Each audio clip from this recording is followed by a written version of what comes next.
Hello food lover বন্ধুরা, কেমন আছো? আমি আজকে তোমাদের জন্য নিয়ে এসেছি পাস্তা রেসিপি। তো পাস্তাটা কিভাবে তৈরি করি তোমরা দেখো। আমি কি কি ইনগ্রিডিয়েন্টসগুলি দিতেছি তোমরা দেখো। আমি প্রথমে এখানে কিছু 2-3টা কাঁচামরিচ কেটে নিয়েছি, টমেটো কেটে নিয়েছি এবং পেঁয়াজ কেটে নিয়েছি।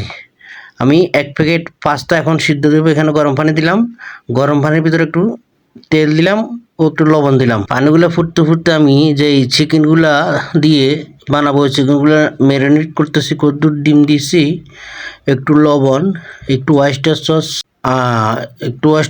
অল্প ম্যাগি সস, একটু সয়া সস দিয়ে আর একটু কর্নফ্লাওয়ার দিয়ে ম্যারিনেট করে আমি 2 মিনিট রেখে দেবো এগুলা রেস্টে। রেখে দেওয়ার পরে আমার যে পানিগুলা বসাইছি ওই পানিগুলা এতক্ষণে ফুটে গেছে। এই যে আমি ময়লাগুলি ফেলে দিচ্ছি পানির। এই পাস্তাগুলি, এইটার নাম হলো 5 পাস্তা। আপনারা বাজারে গেলে যে কোনো দোকানে পাইতে পারেন, মুদি দোকানে। পাস্তাগুলো দিয়ে দিচ্ছি, পাস্তাগুলো দিচ্ছি। সিদ্ধ হলে আমি আপনাদেরকে দেখানোর চেষ্টা করব।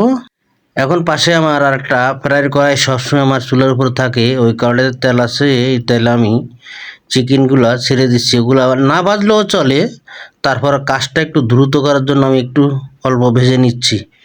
আপনি রসুন কিমা দিয়ে এমনি ডাইরেক্ট নিয়ে বানাইতে পারেন, যে যেমন করে আর কি। তো আমি এগুলো ভাজা নিলাম যে কাজটা সহজ হয়। এই যে আমার পাস্তাগুলো কেমন হয়েছে আমি দেখতেছি। ইনশাল্লাহ আমার পাস্তাগুলো হয়ে গেছে বন্ধুরা। আমি পাস্তাগুলো এখন নামিয়ে ফেলবো। আমি 1 বাটি নিয়েছি 1:3। একটা আমার ম্যানেজার সাহেব উনি উপস্থিত আছেন, ওনার সামনে ফুডটা বানাচ্ছি, ওনার গেস্টে খাবে। তো আমি কী কী ইনগ্রিডিয়েন্ট দিচ্ছি আবার বলতেছি। কাঁচামরিচ, টমেটো, ক্যাপসিকাম, পেঁয়াজ, এর বেশি কিছু দেবো না। আপনি ক্যাপসিকাম যে কোনো ধরনের দিতে পারেন, না দিলে নয়, অপশনাল। তো আমি ফ্যানে একটু বাটার দিয়ে নাড়াচাড়া দিয়ে চিকেনগুলো ছেড়ে দিলাম, একটু সস মেরে দিয়েছি। এরপর নাড়া দিচ্ছি, একটু ড্রাই করে নিচ্ছি আর কি। ড্রাই করে নিয়ে এরপর আমি এটার পজিশন দেখবো। এরপর আমি পাস্তাগুলো দিয়ে দেব। পাস্তাগুলো দিয়ে দিয়েছি, এখন আমি আবার ড্রাই করতেছি। তো আমার ড্রাই হয়ে গেলে আমি এখন এটাতে অ্যাড করব পরিমাণ মতো লবণ, একটু ম্যাগি সস, একটু চিকেন পাউডার পরিমাণ মতো, একটু চিলি সস আর একটু ইউজ করব।